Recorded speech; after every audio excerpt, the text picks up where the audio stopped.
नमस्कार दोस्तों, जय जोहार। मैं कौशल तिवारी और बिहनिया संध्या में आपका स्वागत है। पैसे की ताकत और सत्ता का पावर एक ऐसी राजनीति का चरित्र है जो इन दिनों सर चढ़कर बोल रहा है। और यही वजह है कि अभी लोकसभा चुनाव का आचार संहिता भी नहीं लगा है। भारतीय जनता पार्टी ने देश के प्रधानमंत्री नरेंद्र मोदी के नेतृत्व में चुनाव का बिगुल फूंक दिया। इस बार का चुनाव किसी युद्ध से कम नहीं होगा और इसकी वजह है मोदी सत्ता के लिए यह चुनाव इस कदर महत्वपूर्ण बन गया है या जीवन मरण का प्रश्न बन गया है, कहा जाए तो गलत नहीं होगा। पहली सूची भारतीय जनता पार्टी ने जारी कर दी। 195 लोगों की सूची में 57 उम्मीदवार ओबीसी वर्ग के हैं और आने वाले दिनों में कम से कम इसकी संख्या 150 से ज्यादा जाएगी। 16 राज्य, 2 केंद्र शासित प्रदेश। इन प्रत्याशियों को लेकर कई तरह के सवाल आपके मन में होंगे, लेकिन सबसे बड़ा सवाल जो है वो ये है कि क्या राहुल गांधी की मोहब्बत की दुकान से मोदी सरकार डर गई है? इंडिया गठबंधन की बात नहीं है, बात मोहब्बत की उस दुकान का है जो राहुल गांधी भारत जोड़ो यात्रा से शुरू करते हुए भारत जोड़ो न्याय यात्रा तक खींच ले गए हैं। एक मोटी लकीर खींच दी है और शायद यही वजह है कि जब 195 लोगों की सूची जारी की गई तो उनमें रमेश विधूड़ी को भी टिकट नहीं दिया गया। किस तरीके से रमेश विधूड़ी ने भरे संसद में बहुजन समाज पार्टी के तत्कालीन सांसद दानिश अली पर विश्वमन किया था, उसकी टिकट काट दी गई है। महात्मा गांधी पर प्रहार करने वाली भोपाल की सांसद प्रज्ञा ठाकुर की भी टिकट काट दी गई है और दिल्ली में भी प्रवेश वर्मा की टिकट काट दी गई है। अपने नफरती रवैये के लिए विख्यात इन लोगों की ही टिकट नहीं काटी गई है, बल्कि और भी कई लोगों की टिकट काटी गई है। भाजपा ने हारी हुई सीटों के प्रत्याशी ही बदल दिए।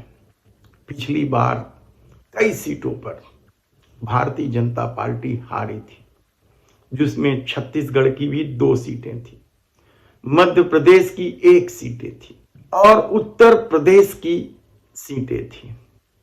हारे हुए प्रत्याशियों को किनारे कर दिया गया। जब कोई चुनाव जीत ही नहीं सकता तो उन्हें टिकट देने से क्या मतलब? साफ संकेत। तो दूसरी तरफ दूसरे दलों से आए लोगों पर दरिया दिली दिखाई गई है, चाहे बहुजन समाज पार्टी से आने वाले पांडे हो या कांग्रेस छोड़कर जाने वाले सिंधिया हो। इसके अलावा भी अलग अलग प्रदेशों जो दूसरे दलों से भाजपा में गए हैं उन सबको टिकट दे दी गई है, कहा जाए तो गलत नहीं हो। पिछले चुनाव में 303 सीटों में से 175 से अधिक लोग ऐसे थे जो दूसरे दलों से आकर कमल पर चुनाव जीते थे। तो क्या इस बार भी भारतीय जनता पार्टी के पास उन सीटों पर अपने प्रत्याशी नहीं है, अपने दल के कार्यकर्ता नहीं है, जो दूसरे दलों से आने वाले लोगों को दरिया दिली के साथ टिकट दी गई? लेकिन गलतियों की फेहरिस्त यही नहीं रुकती है, बहुत सारी गलती की है। कई गलतियां तो इतनी बड़ी है कि हैरानी होती है कि नरेंद्र मोदी और चाणक्य माने जाने वाले अमित शाह के रहते भाजपा ऐसी गलतियां कैसे कर सकती? पुराने लोगों की टिकट काटने की भी बात थी। हमने दावा किया था कि जिस परिस्थिति से मोदी सरकार गुजर रही है और देश में जो माहौल है उसे देखते हुए नहीं लगता कि राजनाथ सिंह, नितिन गडकरी या टैनी जैसे लोगों की टिकट काटी जाएगी। और यह कल की सूची में साफ देखने को मिला। देश के प्रधानमंत्री कितनी सीटों पर लड़ेंगे? पिछली बार तो उन्होंने 2 सीटों पर लड़ा था, वाराणसी से भी। इस बार उनको वाराणसी से भी इस बार वे चुनाव लड़ रहे हैं, लेकिन दूसरा या तीसरा सीट कौन सा होगा? क्या दक्षिण का कोई राज्य होगा या गुजरात की एक सीट और चुनी जाएगी? कौन सा वह सीट होगा वह अभी संशय में है। लेकिन पार्टी के भीतर के सूत्रों का कहना है कि प्रधानमंत्री नरेंद्र मोदी कम से कम 2 स्थानों से चुनाव तो लड़ेंगे ही लड़ेंगे। उत्तर प्रदेश में 51 सीटें घोषित कर दी गई, लेकिन बिहार, महाराष्ट्र या दक्षिण के राज्यों में क्या किसी का इंतजार है? दूसरे दलों के नेताओं को लाया जाएगा? ऐसे कई सवाल आप उठा सकते हैं, लेकिन आज हम एक राज्य की तो बात कर लें, छत्तीसगढ़ की। छत्तीसगढ़ में सभी 11 सीटों की घोषणा कर दी गई है। 3 महिला प्रत्याशी पार्टी ने दिया। महासमुंद से रूप कुमारी चौधरी विधायक रही हैं, बसना से। विधानसभा के चुनाव में वे प्रमुख दावेदार थी, लेकिन उन्हें टिकट नहीं दिया गया। लेकिन महासमुंद का राजनीतिक समीकरण तो कहता है कि यहां साहू समाज का वर्चस्व है और भाजपा लगातार साहू समाज के ही लोगों को टिकट देते रही है।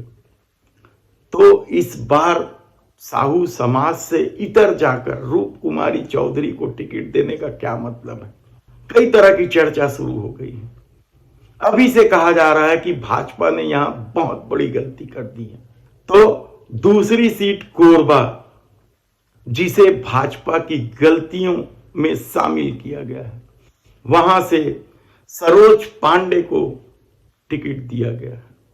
छत्तीसगढ़ की राजनीति की चर्चित नेत्री सरोज पांडे के राजनीतिक सफर की अपनी कहानी है। दुर्ग से सांसद रही हैं, लेकिन इस बार उन्हें कोरबा में उतार दिया गया। राज्यसभा की सांसद भी रही हैं।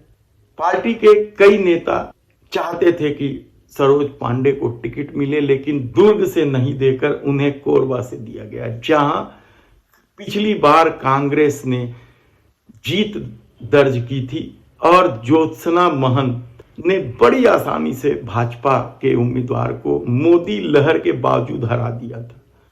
और इस बार जब पिछली बार की तरह परिस्थितियां नहीं है, तो क्या भाजपा ने एक ढंग से यहां वॉकओवर दे दिया?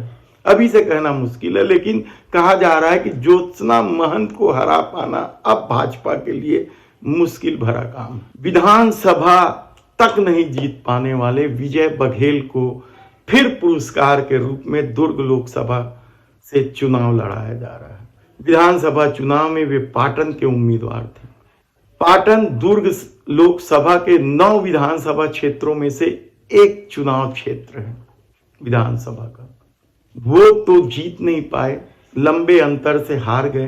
तो क्या उनके लिए इस बार आसान होगी यह सीट? कहना मुश्किल है, क्योंकि यहां से कांग्रेस किसी साहू प्रत्याशी की तलाश कर रही है। ऐसे में यदि साहू समाज के बड़े नेता ताम्रध्वज साहू को टिकट मिल जाती है तो मुकाबला बेहद रोचक होगा। छत्तीसगढ़ के 11 सीटों में से 2 सीटों पर जो प्रत्याशी रिपीट किए गए हैं, नहीं बदला गया है, उनमें दुर्ग के साथ उससे लगे क्षेत्र राजनांदगांव, जहां संतोष पांडे को टिकट दी गई है। अपनी सादगी के लिए चर्चित हैं संतोष पांडे जी, लेकिन इस बार क्या राह उनका उतना आसान है जो पिछले बार लहर के दौरान था? बेहद ही मुश्किल सी बात। लेकिन जांजगीर में एकमात्र एससी वर्ग के लिए सुरक्षित सीट से भाजपा ने बिल्कुल नया चेहरा, पूर्व सरपंच भी रही हैं वे, कमलेश जांगड़े, महिला हैं, नाम से कंफ्यूज मत होइएगा क्योंकि कमलेश से ऐसा लगता है कि यह कोई पुरुष प्रत्याशी होगा, लेकिन वे महिला प्रत्याशी हैं और उन्हें टिकट दी गई है। सतनामी समाज की बहुलता वाले इस क्षेत्र से कमलेश जांगड़े क्या चुनाव जीत पाएंगे, कहना कठिन है क्योंकि कांग्रेस से दावेदारों की फेहरिस्त है। ऐसे में मुकाबला यहां भी रोचक होगा, यानी भाजपा यहां भी फंस गई है कहा जाए तो भी गलत नहीं होगा। तब बिलासपुर से तोखन साहू को टिकट दिया गया, यानी जाति समीकरण बिठाया गया है, जहां बहुलता है। महासमुंद से नहीं दी गई, दुर्ग से नहीं दी गई, लेकिन बिलासपुर से दी गई है। तो बिलासपुर भाजपा के लिए आसान रहा होगा। यहां से, इस संभाग से बड़े बड़े दिग्गज नेता हैं भाजपा के, तो क्या परिणाम होगा हम बताएंगे, क्योंकि कांग्रेस किसे प्रत्याशी बनाएगी अभी कहना बेहद मुश्किल है। ऐसे में रायगढ़ सीट, आदिवासियों के लिए सुरक्षित सीट से राधे श्याम राठिया को टिकट दी गई है। बस्तर की जो 2 सीटें हैं, वहां भी एक सीट जो बस्तर की सीट है, वहां से महेश कश्यप को टिकट दी गई है। ये भी सरपंच रहे हैं और विश्व हिंदू परिषद से भी जुड़े हुए हैं।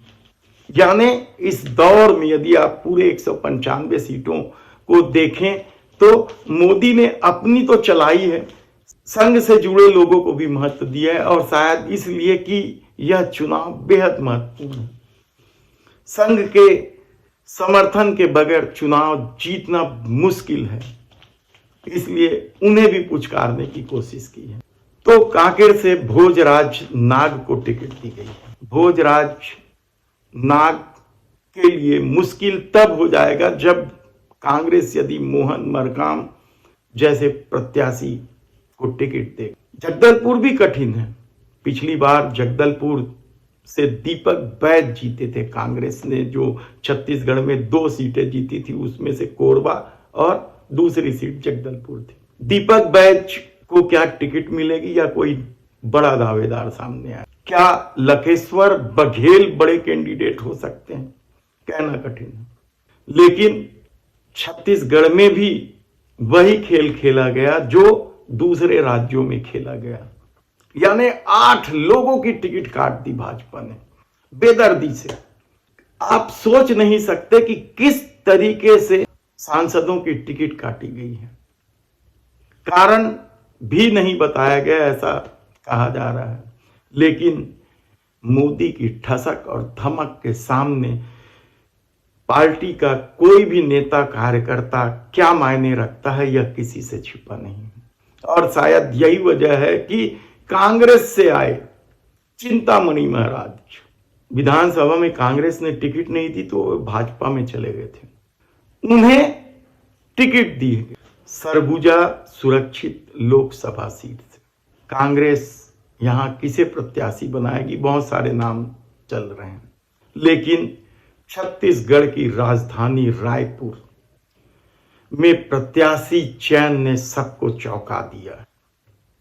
यहां सालों से महाराष्ट्र के राज्यपाल रमेश बैस जीतते रहे। उसके बाद पिछली बार उनकी टिकट काटकर सुनील सोनी को दी गई थी।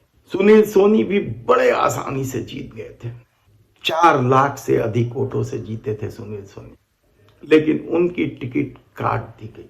उन्हें पूरा भरोसा था, उनकी पृष्ठभूमि भी संघ से आती है, लेकिन टिकट दिया गया सुनील सोनी जिनके समर्थक हैं, यानी गुरु को टिकट मिला है कहा जाए तो गलत नहीं होगा, और वह गुरु है बृजमोहन अग्रवाल, 8 बार के विधायक है रायपुर दक्षिण से।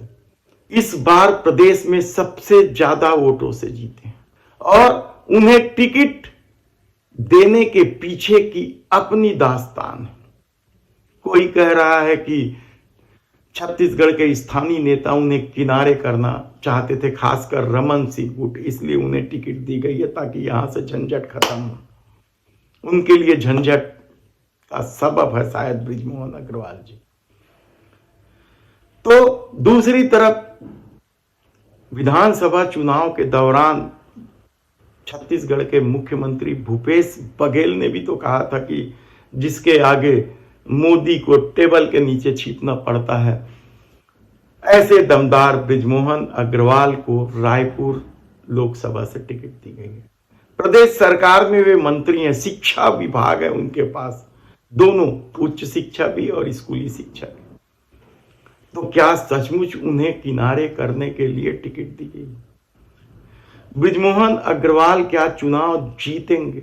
बड़ी आसानी से जीत जाएंगे, ऐसी चर्चा है, कहा जा रहा है उनको टिकट के साथ ही। लेकिन बृजमोहन अग्रवाल क्या इस टिकट से खुश हैं? हालांकि उन्होंने टिकट की घोषणा होते ही कहा था कि पार्टी का निर्णय सिरोधार्य है, लेकिन भीतर खाने से कहा जा रहा है कि वे खुश नहीं हैं।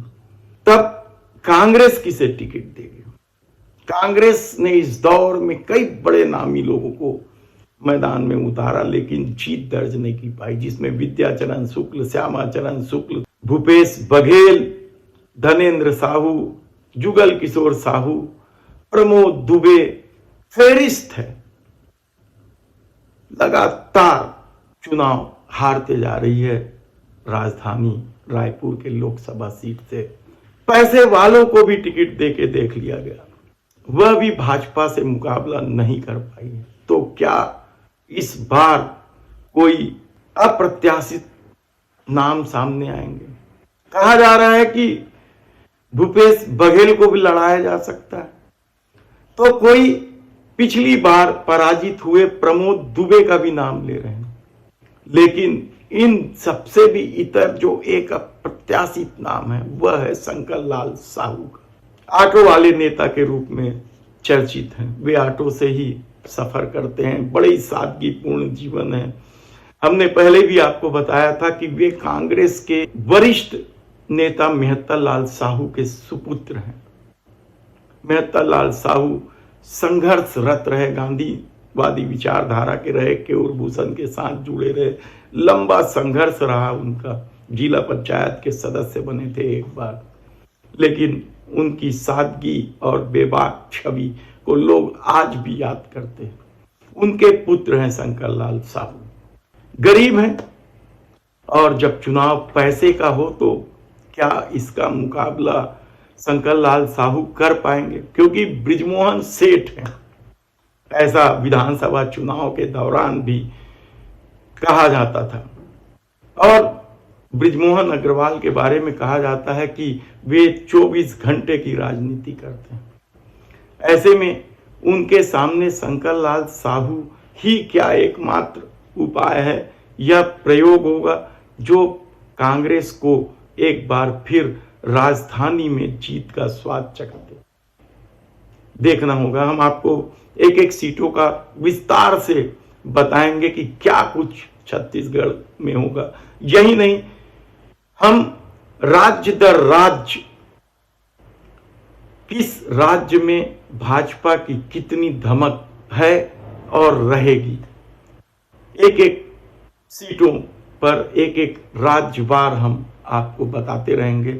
आज बस इतना ही। यदि हमारे चैनल को आपने सब्सक्राइब नहीं किया है तो प्लीज सब्सक्राइब कर लीजिए और लाइक का बटन जरूर दबा दीजिए।